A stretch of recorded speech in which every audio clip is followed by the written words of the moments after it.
अखिलेश का फरमान, मायावती पर टिप्पणी नहीं करें। बिहार चुनाव के नतीजों से बेचैन, 2027 के लिए नई रणनीति बना रहे। बिहार विधानसभा चुनाव के नतीजों ने पूरे विपक्ष को झकझोर कर रख दिया है।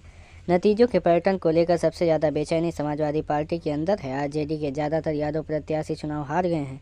जेडीयू और भाजपा के कई यादव प्रत्याशी जीत हासिल करने में कामयाब रहे। बिहार में 2020 के चुनाव में यादवों की जो संख्या 55 थी, वह 2025 में घटकर 28 रह गई है। यानी बिहार विधानसभा में पिछली विधानसभा के मुकाबले इस विधानसभा में आधे यादव ही पहुंच सके। ऐसे में सवाल उठ रहा है कि यही ट्रेंड यूपी में भी रहता है तो क्या होगा। इससे निपटने के लिए क्या सपा के पास कोई रणनीति है। पीडीए के फार्मूले पर चल रही सपा यानी बिहार की विधानसभा में पिछली विधानसभा के मुकाबले इस विधानसभा में आधे यादव ही पहुंच सकें। ऐसे में सवाल उठ रहा है कि बिहार के नतीजों में ज़्यादातर बेचैनी समाजवादी पार्टी के अंदर देखी जा रही है। पार्टी कार्यकर्ताओं को लग रहा है कि बिहार चुनाव में महिलाओं के रुख को देखकर कहीं यूपी में भी चुनाव से ठीक पहले 5 या 10 हज़ार रुपये देने का दांव भाजपा यहाँ भी न चला दे। सपा के शीर्षक नेताओं ने अपने प्रवक्ताओं से कहा कि मैं बसपा और उसके सुप्रीमो मायावती पर कोई टिप्पणी न करे। जानकारी से समाजवादी पार्टी की रणनीति का एक हिस्सा मान रहे हैं। बिहार में लालू और यूपी में मुलायम सिंह का दबदबा। बिहार में लालू प्रसाद यादव दबदबा 90 के दशक से लेकर 2000 के मध्य तक था। उसी तरह यूपी में भी मुलायम सिंह यादव परिवार हावी रहा। मौजूदा समय में भी अकेले मुलायम परिवार में 5 सांसद और 2 विधायक हैं। अखिलेश यादव भी ये बखूबी जानते हैं कि सिर्फ यादव और मुसलमान से प्रदेश में न तो राजनीति होने वाली है, न ही सरकार बनने वाली है। ऐसे में उन्होंने 2022 के चुनाव में के बाद पीडीए पर काम करना शुरू किया। इसका रिजल्ट भी 2024 के लोकसभा चुनाव में मिला है। लोकसभा चुनाव में अखिलेश यादव ने न सिर्फ अपने परिवार के 5 सदस्यों को टिकट दिया, वहीं जीत हासिल करने में कामयाब रहे। इससे कन्नौज से अखिलेश यादव, मैनपुरी से डिम्पल यादव, आजमगढ़ से धर्मेंद्र यादव, फिरोजाबाद से अक्षय यादव, बदायूं से आदित्य यादव को टिकट दिया गया। विधानसभा की बात करें तो यहाँ मुलायम परिवार के 2 सदस्य चुनाव जीतकर विधानसभा पहुँचे हैं।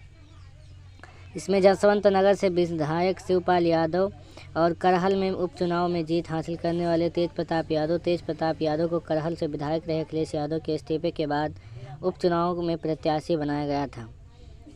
विधानसभा में सपा से 18 विधायक यादव।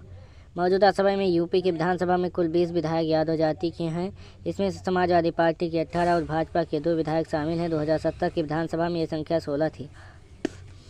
इसमें 10 समाजवादी पार्टी और 6 भाजपा के थे। 2012 में संख्या 19 थी। इससे सपा के 70 और भाजपा के 2 विधायक थे। 2007 में भी 19 विधायक थे, लेकिन उस समय सपा के 10 बसपा और 4 आरपीडी के 2 निर्दलीय 2 और 1 विधायक भाजपा के टिकट पर जीतकर विधानसभा पहुंचा था।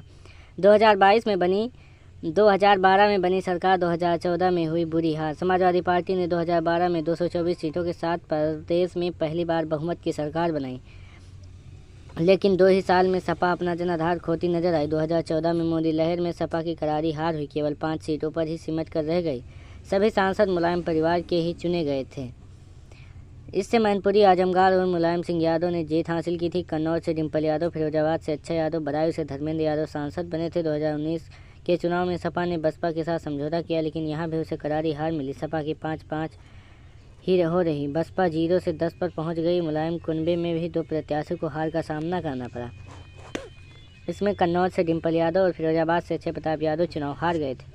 क्या होगी सपा की 2027 की रणनीति। इस चुनाव में समाजवादी पार्टी की रणनीति यही रहेगी कि विधानसभा में कम से कम यादव को टिकट दिया जाए, जिससे पीडीए में साफ संदेश जाए कि अखिलेश यादव में यादववाद नहीं है। इसके लिए अभी से रणनीति बनाई जा रही है। सिर्फ उन्हीं सीटों पर यादव को टिकट दिया जा सकता है जहां या तो पहले से विधायक हैं या यादव बहुल्य सीट है।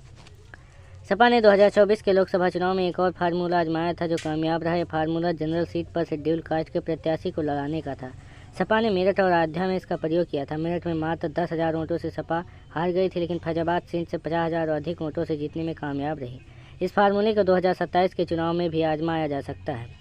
दलित वोट बैंक पर सपा की निगाह। राजनीति के जानकार का कहना है कि अखिलेश यादव की ये अच्छी तरह से पता है कि केवल मुस्लिम और यादव मिलकर अब यूपी सरकार नहीं बना सकते। ऐसे में वह पीडीए के फार्मूले में डी पर ज़्यादा काम कर रहे हैं। पार्टी के सूत्रों का कहना है कि बिहार चुनाव के नतीजों के बाद सपा ने पहला कदम ये उठाया कि अपने प्रवक्ताओं को साफ संदेश दिया है कि मैं बसपा सुप्रीमो और बसपा के खिलाफ कोई भी टिप्पणी ना करें। इससे लेकर बसपा को करीब से जानने वाले सैयद कासिम। ऐसा आदेश इसलिए दिया गया क्योंकि दलित समाज में मायावती